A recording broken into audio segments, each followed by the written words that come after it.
간증사연 두 번째 이야기, CEO에서 노숙자가 되기까지 나를 부르신 하나님. 다윗.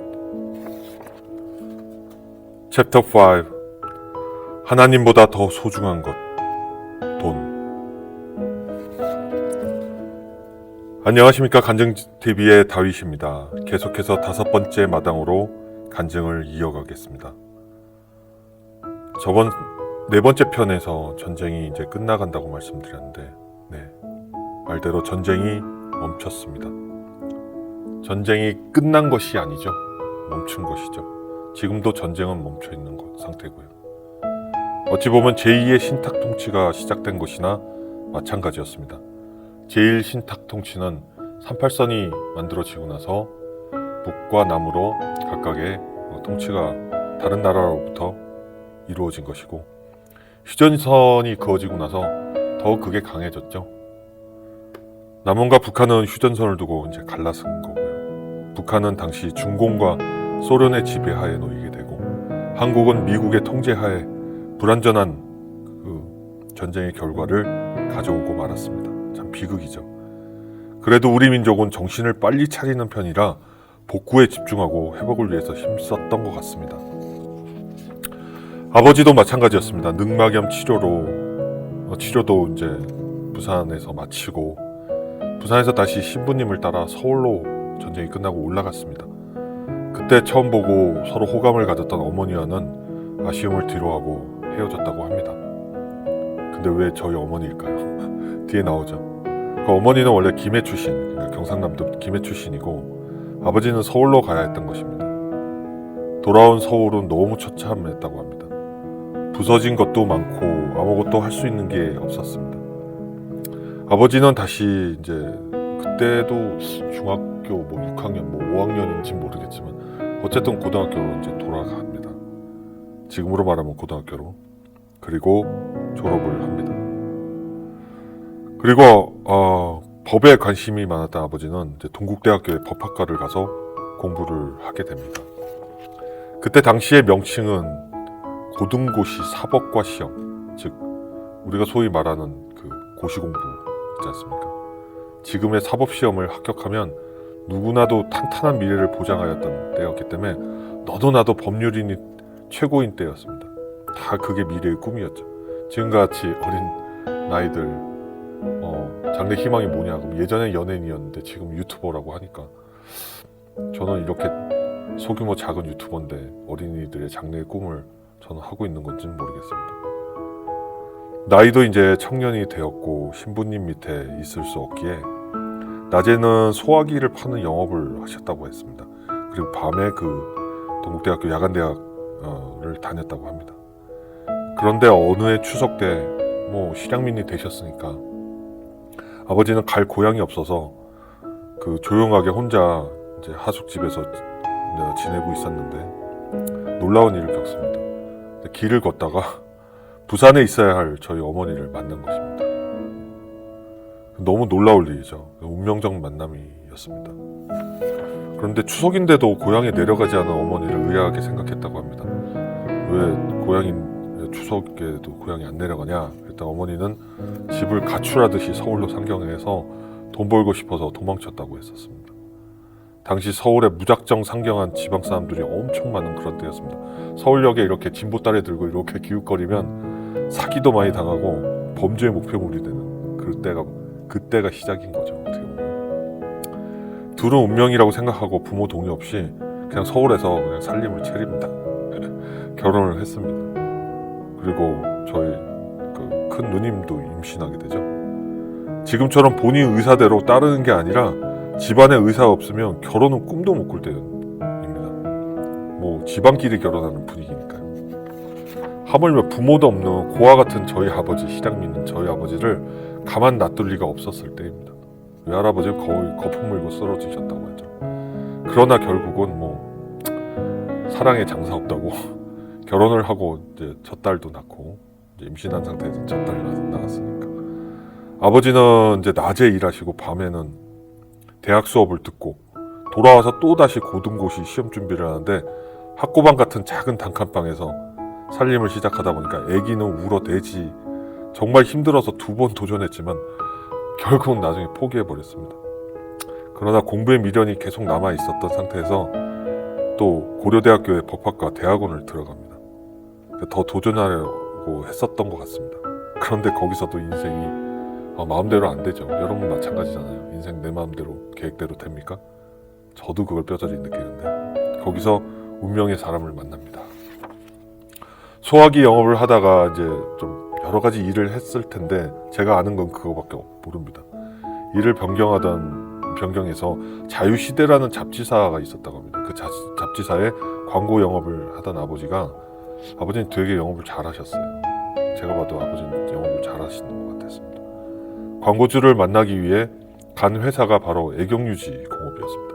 여러분이 아시는 AK그룹, 애경유지의 전신이죠. 애경그룹의 돌아가신 선대회장인 최몽인 회장과의 첫 만남입니다. 1954년에 창업한 이 애경유지 공업주식회사는 회장은 이제 성장하는 회사의 광고 때문에 아버지를 이제 만나 주었던 건데 자유시대 광고하라고 거꾸로 아버지를 좀 잘 보셨나 봐요. 채용 제의를 하였다고 합니다. 한마디로 요새 말하면 스카우트 제의를 한 거죠. 그때가 1960년 4월 19일 제1공화국의 이기붕 부통령이 부정선거로 막 시끄러운 그런 시기였습니다. 4.19 혁명이 일어나서 막 모든 학생들이 지각 있는 지식인들이 다 길거리에 나오고 있는 때였습니다. 아버지는 대학원생으로서 다른 학생들에게 정말 많은 유혹이 있었다고 합니다. 또 아버지 그때 당시 그 나이에 키도 185지 뭐 몸무게도 거의 막 100kg에 가까운 몸을 가지고 있지 그러니 되게 많이 이제 인기가 있었을지 모르겠습니다. 지금 시국이 어느 때인데 공부를 하냐 그런 것입니다. 거리로 나가자. 그리고 민주화를 이뤄야 된다. 이 제1공화국의 정권에 비리가 많다. 그런데 아버지는 가족이 있었고 먹여 살려야 될 처자식이 있었으니까 다른 학생들 같지 않고요. 이제 말을 막 배우는 저희 큰누님이 있었던 상태라 먹고 살아야 하는 게 더 중요했습니다. 대학원에서 다시 도전하려던 법관의 꿈은 최몽인 회장의 그 채용 제안으로 흔들리고 굉장히 고민을 많이 했다고 합니다. 나는 법관이 돼야 되는데. 그러나 결국 포기하고 애경유지 공업에 이제 입사를 합니다. 그리고 마케팅 담당자로 제품 기획과 홍보 등을 담당하게 됩니다. 그때 당시 경쟁사는 럭키였습니다. 럭키. 지금의 LG죠. LG라는 말이 원래 럭키의 L자와 금성사의 G가 합쳐진 것이니까요. 어떻게 보면 콩글리시죠. 아버지는 제품 개발이 완료되면 바로 카피라이팅을 하고 경쟁사와 대응을 했습니다. 경쟁사 럭키와. 그때 당시에는 어르신들은 많이 기억할 겁니다. 브랜드인 2개의 주방세제 브랜드가 시장에서 경쟁하고 있었습니다. 트리오인 애경, 퐁퐁인 럭키. 항상 트리오와 퐁퐁이 주방세제로 경합을 했고요. 그러나 그때는 트리오가 이겼습니다. 지금은 LG는 재계서열로 따져도 상상할 수 없을 만큼 애경 AK그룹보다 커졌지만 말입니다. 그거는 이제 즉 럭키와 금성사의 G가 합쳐지면서 시너지 효과를 굉장히 낸 거죠. AK그룹은 순수하게 계속 화학적으로 가게 된 거고요. 물론 유통 쪽으로 가서 면세점이라든가 백화점도 만들고 그랬습니다만은. 그리고 가루 세제에서도 세탁 라인에도 또 부딪힌 게 클린업, 하이타이가 시장에서 맞붙고 있었습니다. 제가 알기로는 인터넷에서 뒤져보니까 클린업은 아직 있는 것 같기도 합니다. 예. 여러분 아마 기억하실 거예요. 지금 50대, 60대, 70대 세대 분들은 다 기억하실 겁니다. 역시 클린업이 마켓 점유율이 더 높았습니다. 그때 당시. 아버지는 모든 이름을 짓고 마케팅 전략을 세웠습니다.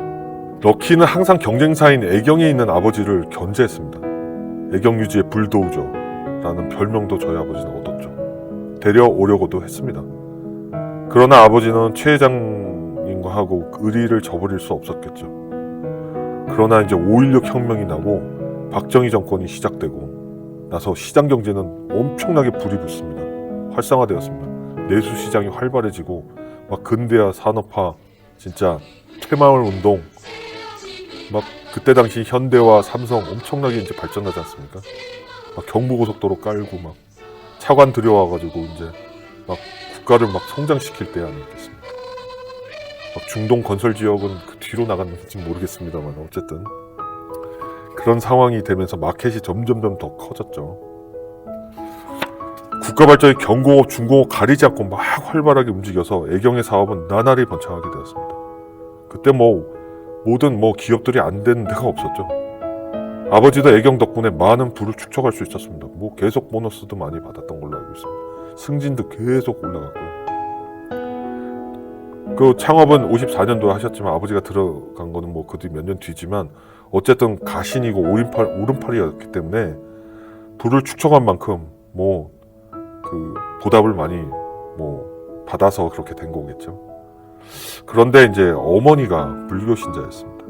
그래서 아버지는 하나님을 까맣게 잊고 돈 버는 것에 급급하고 때가 되면 어머니와 자라 방생도 하러 다니고 절에 등도 사고 부처님께 절하고 그러고 다니셨습니다. 원래 부자들이 더 절에 많이 다니는 것 같습니다. 지금은 모르겠습니다. 저희 형제들은 더 태어납니다. 저는 태어났을 때 소위 말하는 금수저를 물고 태어난 것 같습니다. 원래 집이란 게 한 방 20개는 다 있는 줄 알았습니다. 앞마당에는 수영장도 있었고 정원이 아주 훌륭했고 식모도 2명씩 데리고 있었고 기사도 2명씩 있었습니다. 정원 관리하는 손질하는 관리사도 있었습니다. 승용차는 크라운이라고 그 외제차, 그 다음에 찝차, 그 외제차를 가지고 있었고 이후 한국차 브리샤 등을 더 구입했습니다. 참 오래된 브랜드죠, 브리샤. 현대차차 포니가 나오기도 전 얘기입니다. 네. 애경과 럭키의 경쟁이 아주 치열했어도 아버지는 끊임없이 전략을 구사해서 마켓을 유지해 나갔다고 합니다. 생활이 윤택해지는 시장을 이제 분석하게 되고 아이들 피부에 좋은 순도 높은 비누인 프리미엄 비누라고 생각하는 유아 비누, 그 다음에 그때 당시 샴푸가 처음 나왔죠. 그 샴푸 이름은 제가 기억이 잘 안 납니다. 미국의 지금을 말하면 노브라든가 어떤 그런 쪽에 그 브랜드를 들여와가지고 이제 솔루션들을 들여와서 현지화하고 브랜드를 내어놓았던 게 아닌가 싶습니다. 그런데 1970년 7월 12일 날 갑작스러운 최몽인 회장님이 심장마비로 자택에서 아마 쓰러졌을 겁니다. 결국은 돌아가시죠. 애경은 큰 혼란에 빠집니다. 왜냐하면 당시 후계자일 수도 있던 아들 최영석, 현재 부회장이죠. 어머니 그 장영신 그 회장께서 아직은 회장님이시니까 3살이었었죠. 그때 당시 나이가. 후계자로 삼을 수 있을 나이가 아니죠. 그리고 지금의 장영신 회장은 그의 어머니죠. 원래 최 회장의 비서라고 저는 들었었습니다. 어머니가. 그 죽은 첫 부인 이후에 2번째 부인으로서 최 회장이 이제 아내로 받아들이고 자손을 많이 낳은 걸로 알고 있습니다. 2년 정도 뒤에 이제 장영신 회장이 대표이사로 취임할 때 아버지 및 창업 가신들은 몇 년간 그래도 회사에 흔들림 없게 열심히 일을 해서 안정화시켰다고 했습니다. 그러니까 아버지는 특히 이제 비즈니스 인맥을 많이 만들어 와 있었고 특히 골프를 자주 치시며 인맥을 다지다가 박정희 대통령의 오른팔인 차지철이나 김재규 등과도 친분을 쌓았습니다. 그게 여담으로 어떻게 이제 된 거냐면 아버지가 이제 그때 1970년대에도 이미 골프장 회원권이 몇 개씩 있었으니까 한번 골프를 치는데 다 나가라고 그랬답니다. 그래서 왜 나가야 되냐? 그랬더니 지금 대통령 각하께서 오신다. 나가야 된다. 내가 내 돈 내고 내가 치는데 대통령이라고 해도 나는 물러날 수 없다. 그리고 내가 먼저 앞으로 가고 있는 상황인데 뒤에 오는 대통령하고 나랑 무슨 상관이냐? 내가 대통령 뒤에 치면 내가 좀 기다릴 수 있지만 나는 이제 좀 있으면 빠져서 나갈 텐데 왜 그러느냐? 그래도 대통령이다. 죽고 싶냐? 그런 얘기를 경호원들이 와서 했다고 합니다. 나는 그럴 수 없다. 그랬더니 이제 박정희 귀에는 안 들어갔겠지만 이제 차지철이나 비서실장들이었으니까 김재규 등 이런 사람들 귀에 들어가게 도대체 어떤 미친 배짱 있는 놈이 이런 얘기를 하냐 그랬겠죠. 그래가지고 이제 친분이 쌓아져서 그들하고 친해졌다는 얘기였습니다. 아마 저는 잘 모르지만 애경이 또 군납이라든가 이런 걸 하기 위해서 비누를 러비를 하지는 않았을까 그건 제가 잘 모릅니다. 하지만 어쨌든 정부 관계자들과 많이 친해진 것도 사실이죠. 왜냐면 제가 가족들 어릴 때 그 가족들이 지금 사진 중에도 그들과 찍은 예전 사진들이 많이 보이고 김재규나 차지철하고 찍은 사진도 많이 있었으니까요. 제 생각에는 이제 그런 거를 아버지께서 이제 얘기해 주셨으니까 알게 됐습니다. 지금은 뭐 저에게 그 사진이 없어서 보여드릴 수는 없는 상황이고요. 결국 78년에 아버지는 애경으로부터 큰 퇴직금을 받고 퇴사를 하게 됩니다. 아무래도 뭐 지금 생각하면 뭐 장영신 회장에게 감사할 일이죠. 그래도 고생하는 사람들에 대한 어떤 보상이 아니었을까 싶습니다. 정의롭죠. 뭐 아무래도 장영신 회장의 형제들이 많을 테니까 그 형제들이 임원이 되면서 이제 창업 가신들이 부담을 많이 느꼈습니다. 예, 그래도 아무래도 그 가족 기업으로 그때는 성장해 가고 있었으니까 뭐 다들 이제 나오게 된 거죠. 아버지는 나와서 배운 게 도둑질이라고 아버지는 퇴사 후에도 비누회사를 만듭니다. 돈은 더 많아지죠. 왜냐하면 노하우가 있었으니까. 아버지는 그러나 절에 매일 다니면서 불공 드리고 시주도 많이 합니다. 증조 할머니, 저의 증조 할머니, 그러니까 아버지의 할머니가 그렇게 하나님의 기도로 키운 손자이고 전쟁 중에도 친구, 저번 편에 나온 지섭이가 얘기했던 그 하나님은 까맣게 잊은 채 돈이 신이었습니다. 아버지한테는. 뭐 돈이면 뭐든지 다 된다고 생각하죠. 더구나 정부 청와대까지 아버지 인맥이 있으니 얼마나 겁내는 게 뭐 없지 않았을까 싶습니다. 네. 거침없이 주님을 실망시키는 행보를 많이 하게 됩니다. 제 할아버지도 일본 회사 밑에서 돈을 많이 벌어서 함흥 땅에 부동산을 많이 소유하고 일본 기업 모자도 받다가 거기서 굉장히 뭐 돈에 대한 어떤 야망이 있었겠죠. 비참하게 근데 공산당에게 모든 재산도 뺏기고 심지어 총살당하고 아버지는 죽을까봐 할머니가 막 빨리 그냥 남한으로 내려보내고 그런 엄청난 사건이 있었는데도 돈이 많아지니까 모든 과거는 다 잊는 거죠. 주님을 잊게 만드는 것이 돈인 모양입니다. 오늘의 이게 주제인 것 같습니다. 지금 가만히 생각하면 앞으로 나올 제 이야기에도 나옵니다. 돈이란 게 뭔지. 참 무서운 게 돈입니다. 당시 크레딧 카드가 있습니까? 뭐가 있습니까? 네, 잘못됐네요. 집으로 비누를 팔고 돌아오는 영업사원들이 집에 현금을 이렇게 확 내려놓으면 저와 가족들은 막 마룻바닥에 앉아서 저는 어린 나이에 막 돈을 세느라 정신이 없었습니다. 마루가 돈으로 그냥 가득 찼습니다. 막 쏟아 부었으니까요, 돈을. 저도 어린 나이에 막 돈 위에서 막 헤엄치고 놀고 막 공중에도 뿌려보고 거기다가 야, 돈 세는데 왜 방해해? 하고 어머니한테 많이 혼나기도 했습니다. 그러고 놀았습니다. 당시에 비누란 게 막 만드는 대로 팔렸습니다. 네. 저와 형제 지금은 그 종류가 많기 때문에 선택권이 넓지만 그때는 비누 만드는 회사가 뭐 거의 뭐 럭키 아니면 진짜 뭐 애경밖에 없었기 때문에 만드는 시장 마켓을 2개가 쥐고 있으니까 팔린 거죠. 거기에 아버지까지 또 가세하니까 주로 아버지는 세탁 비누 위주로 많이 하셨는데 엄청 팔렸죠. 지방 돌아다니면서도 엄청 팔고요. 다 노하우는 있었으니까. 저희 형제들은 지금 뭐 타워팰리스보다 시그니엘이 훨씬 유명하다고 하는데 제가 타워팰리스에 있는 사람들이 제가 졸업한 그 초등학교 다니는지 한번 알아본 적이 있습니다. 진짜 한 10몇 년 전에도 많더라고요. 지금도 시그네일이나 타워팰리스, 뭐 한남동 그 부촌에 있는 사람들 정도가 다니는 사립국민학교, 지금의 명칭 초등학교를 저희들은 다 다닙니다. 저희 형제가 다 다녔어요.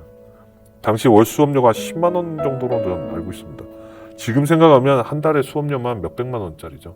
그것을 저희 형제들이 다 다녔으니까 얼마나 저희 어머니와 아버지의 치맛바람이나 진짜 그때 뭐 촌지도 장난 아니었으니까 뭐 시도 때도 없이 갖다 바치는 게 촌지였으니까요. 선생님들한테. 지금 생각하면 정말 당황스럽습니다. 또 당시 강남 개발이 막 조금씩 꿈틀거릴 때 지금의 신사동 3호선 전철역 지금도 거기 뭐 있는지 모르는데 신한은행이 있어요. 거기 있었어요. 제가 있을 때까지. 지금 오래돼서 지금도 있는지 모르지만 즉 주유소가 있었고 그 주유소 건너편 여기에는 후지라는 뭐 사인이 있었고 막 그랬는데 그 신사동 전철역 거기 뒤에 땅 그 비리 공무원 강남을 개발했던 비리 공무원의 소개로 사들이고 차익도 많이 남겼습니다. 용동 땅을 많이 사들여고 차익도 남겼으니까 강남 개발에 관심을 많이 둡니다. 비리의 온상이죠. 뭐 공무원들 뭐 그때 당시 알아두고 그 뭐 인맥이 있으면 뭐 이 땅 사라 그러면 사면 그냥 돈이고 막 개발이 될 때니까요. 박정희 정권 때 그런 일들이 되게 많았습니다. 박정희는 어떻게 보면 우리나라 산업을 이끈 지도자였는지 모르지만 그 밑에 있는 사람들은 비리투성이가 많았습니다. 어느 정권도 그건 마찬가지인 것 같아요. 돈은 막 더 늘어났습니다. 저희 아버지는 교만했을 겁니다. 아마 박정희 정부의 관료들과도 로비를 많이 했고 신분이 제대로 상승했다고 생각했겠죠. 더구나 아버지 타이틀이 뭐 고려대학교 대학원까지 나온 그때 당시 뭐 나름대로 재원이라고 생각했을 테니까요. 그런데 저번 편에 이야기했던 기억하십니까? 아버지의 사촌형, 즉 제가 큰아버지로 부르는 그분이 아버지에게 충격을 줍니다. 큰아버지는 말씀드린 대로 소년병으로 참여한 그 6.25 전쟁 중에 잘 살아남으셨고 거기서 만난 미국군들을 알게 되고 주둔한 미국 군대에서 이제 일도 하세요. 그래서 거기서 이제 미군들과 많이 교류하고 거기서 거의 영어도 굉장히 유창하게 잘하게 되십니다. 이후로 이제 그분들 소개로 유엔 쪽이랑 뭐 연결돼서 어쨌든 호주로 이민을 가게 됩니다. 호주로 그때 당시가 1970년대인데 이민을 갈 때 아버지의 그 승승장구하던 그 모습 그리고 교만 부의 축적이 걱정되셨나 봅니다. 그때 당시에 큰아버지는 굉장히 힘들게 사셨거든요. 그러나 하나님을 계속 붙들고 있었습니다. 아버지에게 결국 쓴소리를 하시고 이민을 가셨던 걸로 알고 있습니다. 그러나 저희 아버지는 큰아버지를 많이 도와주고 이민 가는 것도 많이 도와주셨다고 했습니다. 하나님께서 그러나 하나님의 말씀을 빌어서 하나님께 너는 돌아가지 않으면 하나님은 너를 치실 거야. 너가 돈보다 하나님을 사랑한다면 하나님은 너를 치신다. 돌이키기 위해서. 아버지는 그걸 얼마나 되새겼는지 모르지만 나중에 그거를 회고하십니다. 큰아버지가 그렇게 얘기했을 때 내가 그냥 다 그때 그 돈 다 모아서 큰아버지 따라서 호주 갔었으면 우리가 이렇게 되진 않았을 텐데 하는 얘기들을 돌아가시기 전에 합니다. 저도 아마 그렇게 되면 호주로 갔었겠죠. 그렇죠? 너는 절대 하나님으로 벗어나지 못한다. 너의 할머니, 너의 아버지, 너의 모든 그 근본에는 하나님이 있다. 벗어나지 못한다 우리 집안은. 그랬다고 합니다. 결국 하나님은 결국 아버지를 치십니다. 박정희가 죽죠. 그리고 70년대 말에서 80년대 초에 온 오일 쇼크, 그것이 예전의 IMF만큼 그거는 굉장히 큰 사건입니다. 줄줄이 기업이 도산하던 엄청난 경제 위기가 옵니다. 그때. 전두환 정권이 군사정변 쿠데타가 일어나기도 합니다.